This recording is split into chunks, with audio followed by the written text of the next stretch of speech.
Bonjour, je suis Herman Capo. C'est un plaisir pour moi de vous retrouver dans Performance Minute, nos séries de formation, de mini-formations, que nous mettrons en ligne dans la rubrique Formation Minute.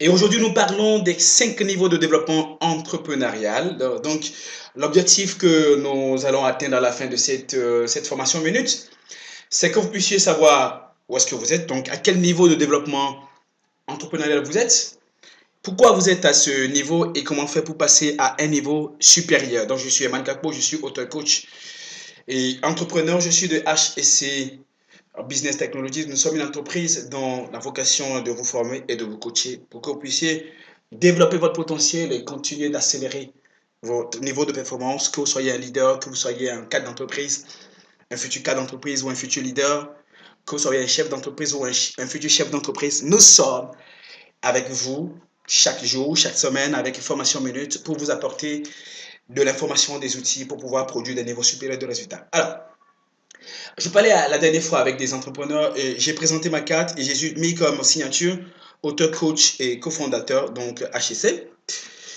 Et un de mes amis me disait, maintenant, le monsieur, il est très humble. Ah, il ne dit pas, il est le président de l'entreprise, mais il n'a pas mis là-dessus qu'il est le président du groupe HEC. Il dit, ah ouais, d'accord, tiens, rien, j'aimerais bien mettre que je suis président, mais dans les faits, je suis pas président. Même si papier, bon voilà, je fais un travail de coordination entre les différentes filiales. Je peux pas dire pour l'instant que dans les faits et dans la réalité, je suis président. Et bien, il dit, bah, tiens, comment est-ce que vous voulez dire ça? Il dit, bah, tiens, je ne suis même pas président, directeur général. Donc, j'ai un travail énorme à faire pour devenir directeur général et je ne le suis pas, je le suis qu'à peut-être 60%. Il était très surpris de voir quelle était ma façon à moi de voir les choses. Et je lui ai dit, mais tiens, il y a des niveaux de développement entrepreneurial. Et quand je regarde un petit peu ces 4 niveaux de développement entrepreneurial, je sais où j'en suis, pourquoi est-ce que j'en suis là, et comment est-ce que je dois faire pour pouvoir aller à un niveau supérieur. Donc, je fais un travail constant à chaque fois. Et donc, si vous voulez savoir à quel niveau de développement entrepreneurial est-ce que vous vous trouvez, pourquoi est-ce que vous en êtes là, pourquoi est-ce que vous êtes à ce niveau et comment est-ce que vous allez faire pour passer à un niveau supérieur. Donc, bienvenue dans cette formation, cette série de formations. Je vais commencer par vous demander, eh bien, tiens, vous avez déjà la réponse, mais de vous demander quelle est la raison principale pour laquelle votre entreprise existe.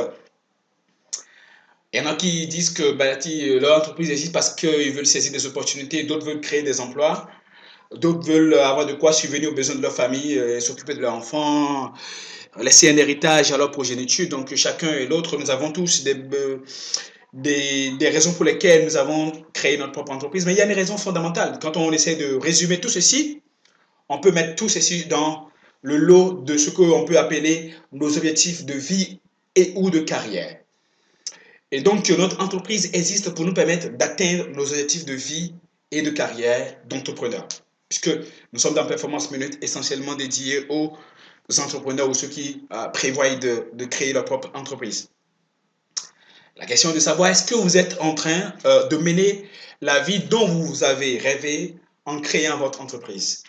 Est-ce que vous êtes en train de mener la vie dont vous avez rêvé pour pouvoir, lorsque au moment où vous aviez décidé de créer votre propre entreprise, vu le niveau auquel l'entreprise se trouve actuellement, vu ce que l'entreprise vous apporte actuellement, permettez-moi, vu les problèmes que l'entreprise vous crée actuellement, mais aussi vu les ouvertures, les opportunités, les choses auxquelles vous n'aurez pas pu accéder si vous n'aviez pas créé votre propre entreprise, si l'entreprise n'est pas en train de produire le niveau des résultats que l'entreprise est en train de produire pour vous actuellement. Donc, est-ce que vous êtes en train de mener la vie que vous avez souhaité mener au moment où vous étiez en train de lancer votre propre entreprise? Donc, c'est une question à laquelle chaque entrepreneur doit répondre et je pense que vous devez vous poser la question et j'espère que vous avez déjà votre réponse quant à est-ce que vous êtes en train de mener la vie dont vous avez rêvé en créant votre propre entreprise. On m'a posé la question de savoir est-ce que je suis en train de mener, c'était au cours d'un séminaire, donc c'est pas moi qui animais le séminaire, donc j'étais en train de suivre le séminaire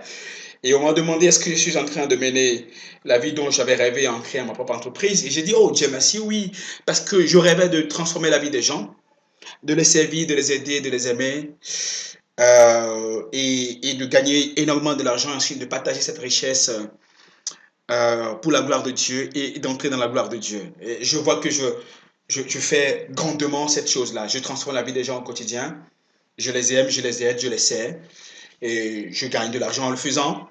Je vais gagner davantage et surtout, je partage l'argent que je gagne en le faisant. Quelqu'un m'a dit, mais tiens, si tu en partages, je veux en prendre. Mais tiens, j'ai ma façon à moi de partager mon argent. Ça consiste à consacrer mon temps, par exemple, à enregistrer ce téléséminaire pour vous sans prendre de l'argent pour ça. C'est une façon à moi de partager mon argent.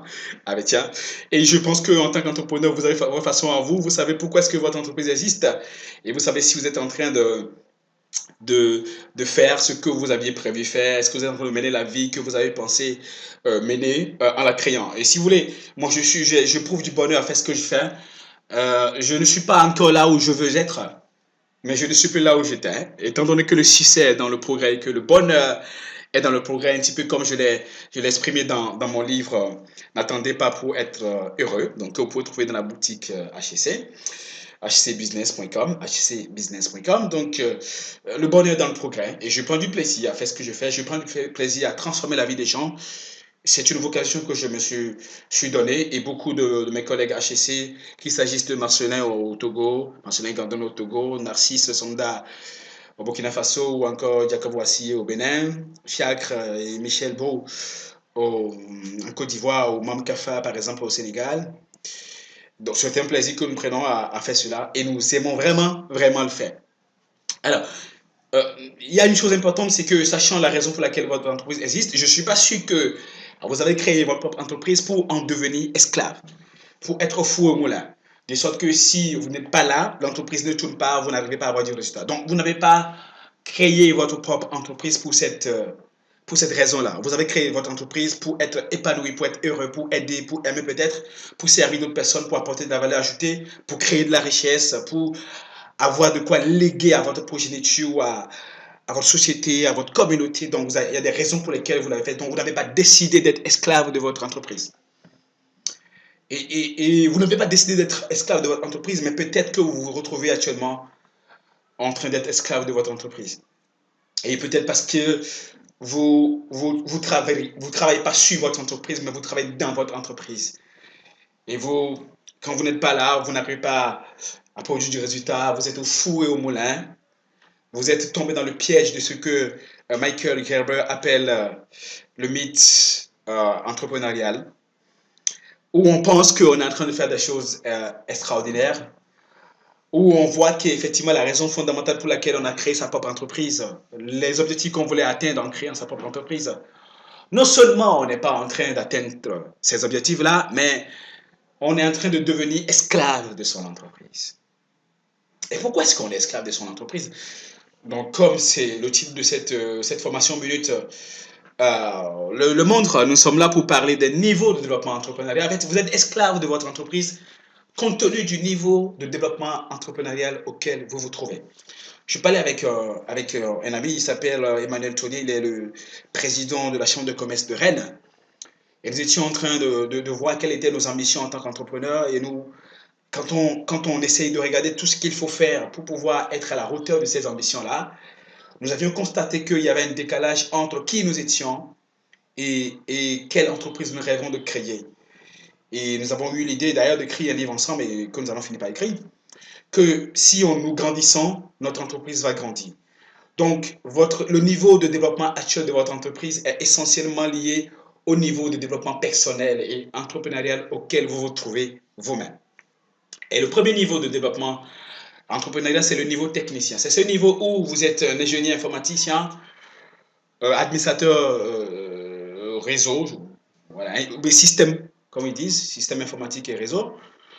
Et vous avez créé votre cabinet de consulting informatique, et vous offrez des services de maintenance ou d'entretien ou d'intervention, tout ce que vous voulez, à des clients, à des grandes entreprises. Mais vous vous rendez compte de ce que vous êtes le seul à faire le travail technique. Et que quand vous ne faites pas le travail technique, quand vous n'intervenez pas vous-même personnellement, le reste est des autres. Donc rien ne marche, rien ne va. Donc vous êtes obligé de répondre et d'être sur le terrain constamment, d'être celui qui fait les choses, celui qui monte sur les machines. Quand les clients ils ne vous voient pas personnellement, ils ne sont pas sûrs que techniquement les choses vont bien se passer. Donc, vous courez pour pouvoir aller faire le travail technique et vous n'avez plus le temps pour faire assez de marketing, pour faire assez de ventes, pour faire du développement d'entreprise, pour faire de la comptabilité. Vous n'avez pas le temps pour pouvoir voir est-ce que vous êtes en train d'atteindre vos objectifs. En réalité, vous n'êtes pas un entrepreneur, vous êtes tout simplement employé indirectement par vos clients. Imaginez un instant un directeur, un ancien directeur commercial qui faisait, ou directeur marketing qui faisait de la stratégie dans son entreprise, ou un ancien responsable publicité d'une entreprise, donc qui démissionne de cette entreprise-là et qui décide de créer sa propre agence de communication. Mais en tant qu'agence de communication, le travail qu'il faisait dans la grande entreprise qu'il a quittée, donc il fait ça maintenant pour plusieurs entreprises. En réalité, il est indirectement employé par ses clients. Donc, il fait le travail technique. Donc, il est au niveau de développement entrepreneurial qu'on appelle le niveau technicien. C'est lui qui fait le travail technique. Donc, ce qui se passe, c'est que il est recruté par ses clients, mais il travaille en dehors des bureaux de ses clients. Wow. Et ça, quand vous quittez votre propre emploi et que vous décidez de créer votre propre entreprise et que vous êtes technicien et que vous ne faites que le travail technique et que vous êtes employé indirectement par vos clients, vous n'avez pas une entreprise, vous êtes auto-employé. Voilà. C'est difficile à supporter, mais c'est comme ça. Alors, le deuxième niveau de développement entrepreneurial, c'est quand vous avez réussi à quitter le niveau technicien. Donc, vous avez recruté maintenant des gens qui font le travail technique pour vous, mais vous êtes obligé d'aller chercher de la clientèle et d'assurer la qualité de service, sinon bonjour les dégâts. Donc, si vous n'êtes pas là, le travail n'est pas bien fait. Donc, vous avez bien recruté des techniciens, il n'y a pas de problème. Il y a des gens qui ont leur agence de communication, par exemple. Ou je prends toujours l'exemple d'un boulanger, par exemple. Donc, quelqu'un qui a une boulangerie, donc il y a des pâtissiers qu'il recrute, qui travaillent pour lui, donc qui fabriquent le pain pour lui. Maintenant, il faut qu'il soit là, il faut qu'il aille développer le réseau lui-même, il faut qu'il assure la qualité du service à la clientèle, sinon les clients sont mal reçus, les clients sont mal servis. Quand il n'est pas là, c'est le dégât, les clients se plaignent. Ou bien un pharmacien, donc qui a sa pharmacie et qui a des clients qui arrivent. Alors tiens, il a recruté des auxiliaires de pharmacie, donc qui conseillent, vaille que vaille, ses clients pour lui. Mais quand il n'est pas au comptoir lui-même, le service et la qualité de service n'est pas le niveau n'est pas au niveau auquel il aimerait que ça soit pour être en mesure de produire du résultat à chaque fois supérieur. Donc, il est esclave de son entreprise. Dès qu'il sort de l'entreprise ne produit plus de résultats. La qualité du service n'est plus au rendez-vous. Et quand il ne va pas chercher de la vente, quand il ne va pas vendre lui-même, ben tiens, il y a rien à se mettre sous la dent. Et même les techniciens qui sont là n'ont pas du travail à faire. Donc ça, c'est le niveau vendeur et chargé de clientèle. Le niveau suivant, c'est le niveau directeur général. Donc c'est le niveau auquel vous avez des gens qui s'occupent de produits pour vous, donc ils font le travail technique. Vous avez des gens qui s'occupent de faire du marketing pour vous, donc qui positionnent l'entreprise sur le marché pour que d'autres personnes, les gens puissent apprécier votre entreprise, pour que les gens soient intéressés par vos services, pour que les gens apprécient votre entreprise et aient envie d'acheter chez vous. Vous avez des gens qui vont acheter et vendre donc, pour vous et qui assurent la vente pour vous, donc vous n'avez pas besoin d'aller faire ça vous-même. Vous avez des gens qui s'occupent des clients, qui assurent la qualité de service à la clientèle requise pour que vous continuiez d'avoir de la clientèle. Donc, dans ce cas, vous pouvez prendre des vacances parce qu'il y a des gens qui s'occupent de tous les aspects opérationnels de l'entreprise pour vous. Mais de temps en temps, vous devez appeler, vous devez savoir comment est-ce que les choses vont. Sinon, ce sont les dégâts qui vont arriver. Ensuite, il y a le niveau président. Donc, c'est le niveau auquel vous avez quelqu'un d'autre qui assure le rôle de directeur général pour vous. Donc, vous n'avez pas besoin même de superviser le chef de production, le chef marketing, le chef vente, le chef service client, etc. Donc, vous n'avez pas besoin de superviser tout ceci. Vous avez un directeur général qui fait le travail de supervision pour vous. Dans ce cas, ce qui est extraordinaire, c'est que vous pouvez prendre 6 mois de vacances et ne venir qu'au moment du conseil d'administration et vous regardez juste comment est-ce que les choses vont, vous regardez les chiffres, vous rappelez les objectifs et la vision et puis vous partez. En fait, tous les entrepreneurs aimeraient bien être à ce niveau. Mais regardez, ce qui se passe, c'est très simple. Il y a des gens qui sont présidents du conseil d'administration de leur entreprise et qui se retrouvent en train de faire le travail de directeur général. Et ils sont à la tête d'entreprises qui font jusqu'à 40 milliards de chiffre d'affaires en CFA, par exemple. Et Et pourtant, ils sont présidents du conseil d'administration. Ils viennent s'immiscer dans le travail du directeur général. En fait, ils n'ont pas encore réussi à connaître la croissance entrepreneuriale nécessaire pour prendre de la hauteur. C'est aussi simple que ça. Ensuite, on a des directeurs généraux qui se retrouvent effectivement en train de faire le travail de vendeur et en train de faire le travail de chargé de clientèle et en train de faire le travail de technicien. J'ai rencontré un directeur général d'une compagnie d'assurance qui fait le travail technique de rédaction et de correction des contrats d'assurance en eux-mêmes. Je dis, mais pourquoi est-ce que vous faites ça? Vous n'avez pas un directeur technique? Il en a. Il a un directeur des opérations. Il a même des producteurs à l'intérieur. Et pourtant, il se retrouve en train de faire le travail de technicien. Il aura beau être le directeur général, il n'est pas au niveau 3, il est au niveau 1. Pourquoi? Parce qu'il fait le travail technique. Chose encore extraordinaire, il va vendre lui-même. Il va vendre lui-même parce qu'il n'a pas confiance au directeur commercial. Tiens, il me dit, mais monsieur Capo, comment est-ce que je fais? Il dit, il n'y a pas de problème, il faut mettre en place un système. Si vous voulez passer du niveau technicien à un niveau vendeur et chargé de clientèle, ensuite à un niveau directeur général et ensuite à un niveau président de votre entreprise, si vous voulez croître donc, dans ce schéma de développement entrepreneurial, il faut que vous puissiez mettre en place un système. Alors, c'est quoi un système? Alors, vous pensez que vous êtes le seul à pouvoir faire les choses. Vous pensez que techniquement, si vous n'êtes pas là, personne ne pourra le faire. Très bien, il n'y a pas de problème. Mais vous aurez besoin de systématiser votre façon à vous de posséder. Nous allons voir tout à l'heure comment faire pour systématiser son business de façon à produire des niveaux supérieurs de résultats. Ensuite, vous avez l'habitude de vendre et vous vendez d'une certaine façon. Vous devez systématiser ça pour que d'autres personnes puissent avoir accès à ça. Ne soyez pas, vous savez, quand vous êtes juste un génie, quelqu'un qui fait les choses de façon magique, et on ne sait pas comment il procède, et vous êtes la seule personne à faire ça, et que ce faisant, vous êtes esclave de votre entreprise, vous devez transformer ça en un système. Vous devez transformer ça en un manuel que d'autres personnes puissent utiliser de façon à ce qu'ils puissent le faire comme vous-même. On verra tout à l'heure comment il faut procéder. Et si vous êtes le directeur général et que vous faites le travail de supervision de façon extraordinaire, vous devez systématiser ça, écrire un manuel de directeur général et vous recrutez un directeur général que vous formez, que vous coachez et qui va faire le travail de supervision pour vous. Alors, on va commencer par voir pourquoi est-ce qu'il faut un système. Il faut un système parce que quand vous faites les choses par vous-même, on a l'impression que c'est magique. Les collaborateurs ne comprennent pas comment est-ce qu'eux, ils ne s'en sortent pas, mais vous arrivez à s'en sortir.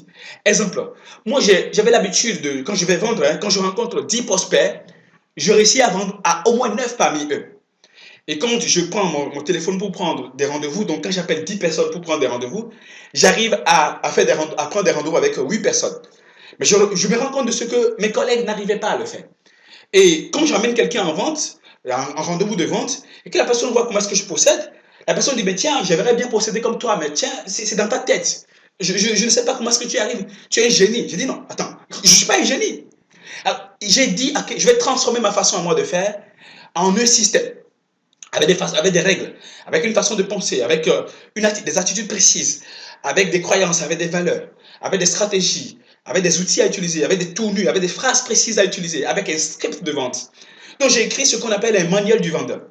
J'ai écrit le manuel du vendeur et à l'aide du manuel du vendeur, il était maintenant possible pour moi de mettre à la disposition de mes collègues un système de vente, un manuel de vente, une façon de vendre, une façon de penser, de se comporter en tant que vendeur HEC pour pouvoir produire du résultat. Et la bonne nouvelle, c'est que, tiens, les employés, les collaborateurs, ils savent à quoi s'en tenir. Il y a peu de surprise parce qu'on sait comment ça doit se passer. On sait comment il faut procéder pour pouvoir prendre un rendez-vous au téléphone. Avant d'aller au rendez-vous, on sait qu'est-ce qu'il faut faire. Ensuite, ce qui est extraordinaire lorsqu'on a un système et on a un manuel de travail, on a un manuel du vendeur, on a un manuel de formation, on a un manuel de coaching, on a un manuel de production, on a un manuel d'optimisation des performances avec des indicateurs de performance précis. Quand on a ça, même le patron, il est ramené à l'autre. Par exemple, chez nous, à HEC, nous avons développé ce qu'on appelle un mécanisme et un système, et nous avons ce que nous appelons les règles strictes.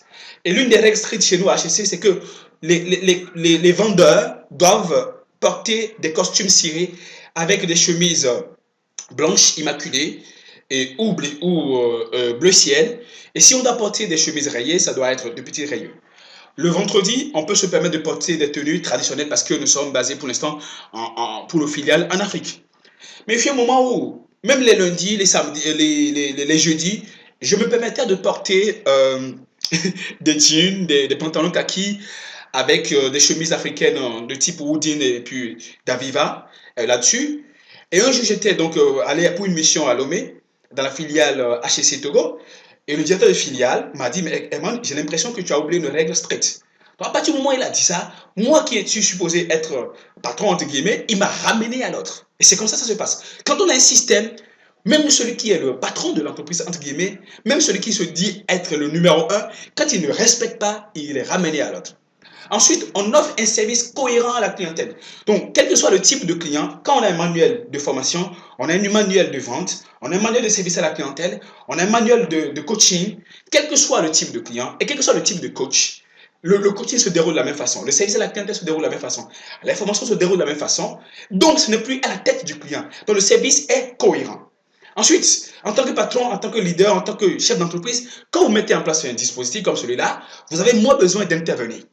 Et surtout, quand vous avez un manuel, un système, vous pouvez vendre votre entreprise. Donc, l'entreprise ne dépend plus d'une personne, mais l'entreprise dépend d'une façon de faire, d'un système de gestion, d'un système de production, d'un système de qualité, de service à la clientèle, d'un système des opérations, donc une façon de servir le client, de former, etc. Quand vous avez un système qui est là, vous pouvez vendre ça à n'importe quel entrepreneur et vous ne serez plus esclave de votre entreprise. Vous n'êtes plus obligé de le faire jusqu'à la fin de votre vie si vous n'en avez plus envie. Donc, vous pouvez vendre cette entreprise-là. Quand on a un système, l'entreprise est vendable. Alors, vous vous demandez, mais tiens, comment on passe du niveau technicien à un niveau président, par exemple, ou du niveau technicien au niveau vendeur. Alors, si vous êtes un informaticien et que vous avez l'habitude de tenir le tournevis vous-même, il y a une règle que vous devez respecter. C'est la règle du développement des leaders. Ne le faites jamais seul. Et il y a toujours quelqu'un qui est là et qui voit avec vous. Ensuite, vous devez écrire dans un manuel les étapes par lesquelles vous passez, les cas de figure que vous avez quand vous intervenez techniquement sur le terrain. Et vous mettez ça dans un manuel et vous recrutez un jeune informaticien, un jeune technicien à fort potentiel, un jeune formateur à fort potentiel, un jeune boulanger à fort potentiel, etc., un jeune pâtissier à fort potentiel, donc suivant ce que vous faites, et vous le formez systématiquement à l'aide du manuel. Ensuite, s'il y a des nouveaux cas de figure qui arrivent, vous allez utiliser ces nouveaux cas de figure et mettre à jour le manuel.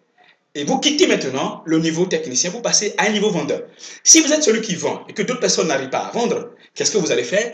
Vous allez écrire un manuel du vendeur. Les étapes par lesquelles vous passez avant d'aller vendre. Une fois que vous êtes face au client, après que vous avez quitté le client, quelles sont les étapes par lesquelles vous passez? Les phrases que vous utilisez? Quel est l'état d'esprit dans lequel il faut être? Comment il faut s'habiller? Comment il faut s'entendre avec le client. Quelles sont les étapes par lesquelles vous passez quand vous devez passer un coup de fil et prendre un rendez-vous avec un client? Donc, vous mettez tout ceci systématiquement par écrit. Si vous êtes la seule personne à assurer la qualité, qu'est-ce que vous faites? Vous allez mettre par écrit la façon dont il faut accueillir le client, servir le client, de son entrée dans l'entreprise jusqu'à ce qu'il soit servi. Donc, vous mettez ça par écrit et vous recrutez des gens que vous formez systématiquement par rapport à ça. Et quand vous faites ça, on va passer maintenant au niveau directeur général. Mais attention, avant de passer au niveau directeur général, vous avez un vendeur, vous recrutez un second vendeur, un troisième vendeur, vous les formez et vous identifiez parmi ces vendeurs-là un vendeur que vous nommez responsable commercial ou bien responsable force de vente. Ensuite, vous avez des gens qui assurent la qualité de service, donc qui servent le client. Vous avez recruté un, vous l'avez formé par rapport au manuel de service à la clientèle vous-même, vous l'avez formé. Alors, ensuite, vous allez recruter un deuxième, vous le formez, un troisième que vous formez. Et là, vous ne pouvez plus intervenir directement avec eux vous-même. Qu'est-ce que vous faites? Vous allez prendre un parmi eux qui a fort potentiel, qui a des capacités de leadership que vous allez former et qui va superviser les autres pour vous. Donc, à partir de cet instant, vous n'avez plus besoin de superviser le travail technique. Vous avez quelqu'un parmi les trois techniciens qui est le superviseur. Vous n'avez plus besoin de superviser le travail de vente. Vous avez quelqu'un parmi les trois techniciens qui est les vendeurs du moins, c'est les trois vendeurs, qui est le superviseur vente. Et vous n'avez plus besoin de superviser le service de qualité à la clientèle parce que vous avez quelqu'un qui est parmi les trois chargés de clientèle qui est le superviseur clientèle. Et maintenant, vous n'aurez à interagir qu'avec ces trois superviseurs. Et vous n'intervenez plus en bas. Quand vous n'intervenez plus en bas et que vous interagissez seulement avec les trois superviseurs, vous êtes maintenant au niveau directeur général. Et quand vous arrivez au niveau directeur général, vous commencez par voir parmi vos trois superviseurs parmi vos 3 chefs de service, parmi vos 3 chefs de département, qui peut vous remplacer le plus rapidement possible. Les meilleurs leaders identifient le plus tôt possible un dauphin qu'ils forment à les remplacer. Donc, qui peut vous remplacer? Qui peut faire les choses mieux que vous? Et vous commencez par le coacher. Maintenant, vous allez systématiser le travail de supervision des superviseurs. Donc, le travail de supervision des superviseurs. Le directeur général fait le travail de supervision des superviseurs. Au lieu d'être un génie leader, au lieu d'être un génie visionnaire, qui fait les choses, on ne sait pas comment il fait, vous allez mettre par écrit les étapes par lesquelles vous passez pour pouvoir superviser le responsable vente, le responsable production, le responsable marketing, le responsable service à la clientèle, etc. Donc, vous mettez ça par écrit et vous prenez quelqu'un à qui vous donnez des informations, que vous commencez par coacher, que vous préparez à devenir le directeur général. Et quand il arrive au niveau directeur général, on peut maintenant passer au niveau président. Et ainsi de suite, vous pouvez créer une autre entreprise et reprendre au niveau technicien. Mais comme vous avez déployé déjà un système, il sera plus facile pour vous de déployer le système pour passer rapidement au niveau président. Et c'est ainsi que vous allez avoir plusieurs entreprises dans lesquelles vous n'aurez plus besoin d'intervenir. Pourquoi? Si vous n'avez pas ça, vous n'avez pas une entreprise. Pourquoi? Parce qu'une entreprise, c'est un système. C'est une machine commerciale à génération spontanée de revenus qui puisse tourner sans vous. Quand ce n'est pas le cas, vous êtes esclave de votre entreprise. On va quitter un petit peu la théorie. Et nous allons voir par exemple comment faire pour systématiser la vente. Pour systématiser la vente, c'est très simple. Vous êtes un bon vendeur vous-même.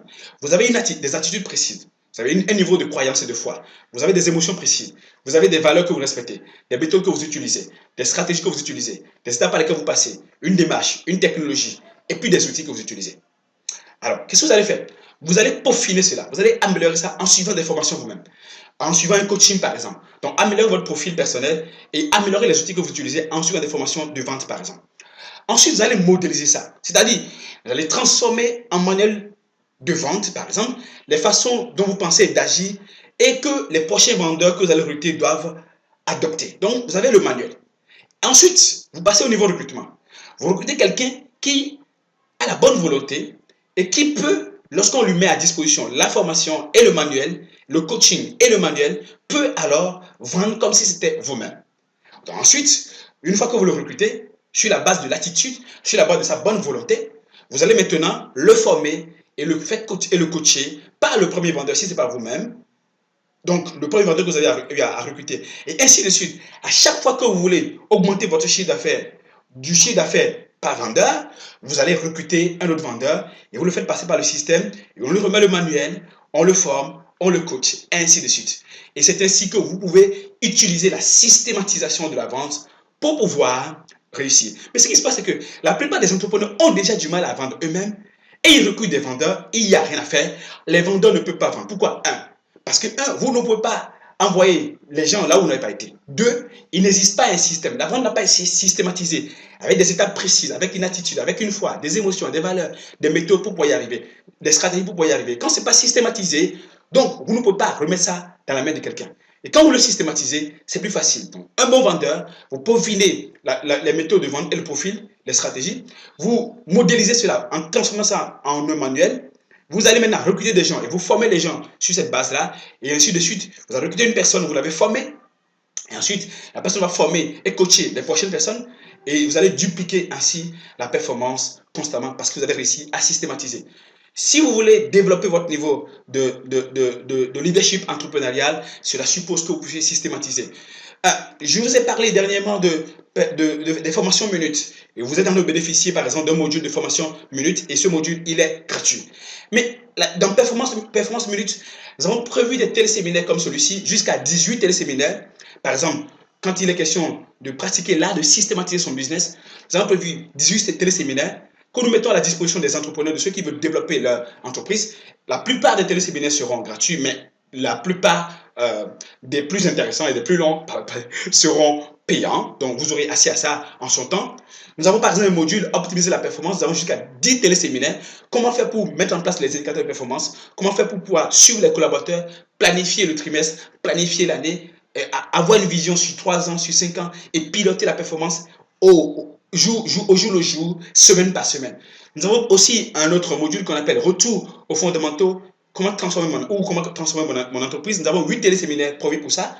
L'audace de vendre, nous avons 12 téléséminaires prévus pour ça. Comment vendre plus et obtenir plus de résultats. qualité service 3.0. Nous avons 6 téléséminaires prévus pour ça et secret d'optimisation financière jusqu'à 6 téléséminaires. Donc, 50 téléséminaires que nous mettons à la disposition dans le cadre de performance en minutes et vous pouvez accéder à ça en 50 semaines.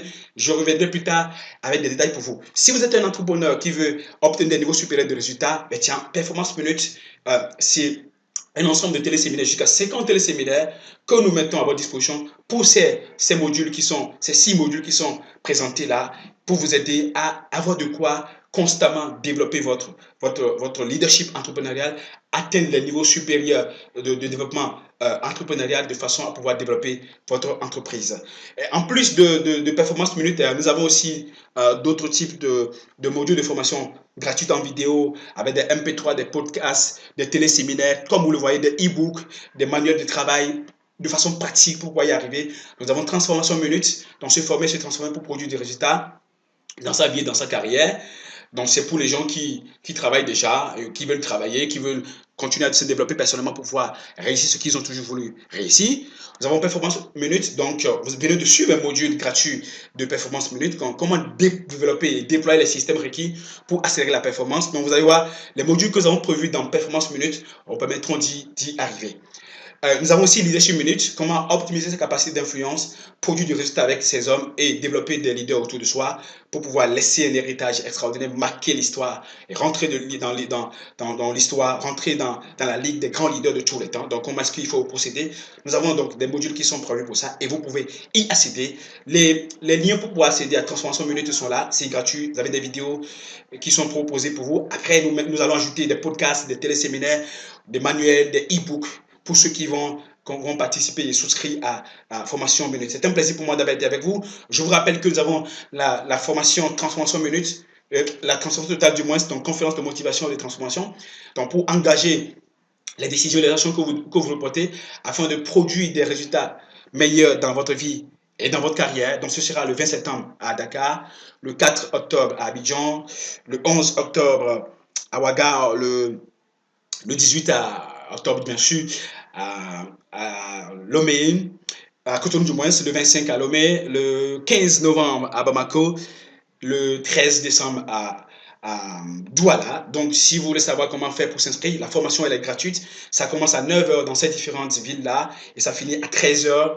Donc, allez sur la page d'accueil, il y a une bande, cliquez sur votre pays concerné et vous allez pouvoir vous inscrire gratuitement. C'est une formation gratuite. Et si vous avez besoin de PowerPoint et de cette présentation, donc vous pouvez aller sur SlideShare, vous pouvez accéder à ça gratuitement. Si vous avez besoin de plus d'informations, écrivez-nous à hcbusiness@hcbusiness.com. Nos filiales se mettent à votre disposition, donc au Bénin, en Côte d'Ivoire, au Burkina Faso, au Sénégal et au Togo. Les numéros sont là. Si vous êtes à l'international, donc vous n'êtes pas dans ces pays-là, vous pouvez appeler le plus 221 77 480 35 76. C'est un plaisir pour moi d'avoir été avec vous et nous allons continuer comme ça, hein, avec des formations minutes comme ça pour vous, pour que vous puissiez vous développer personnellement, développer votre entreprise, développer votre potentiel, améliorer votre niveau de leadership pour produire des niveaux de résultats à chaque fois supérieurs. Je suis Eman Kakpo, c'était un plaisir d'avoir été avec vous.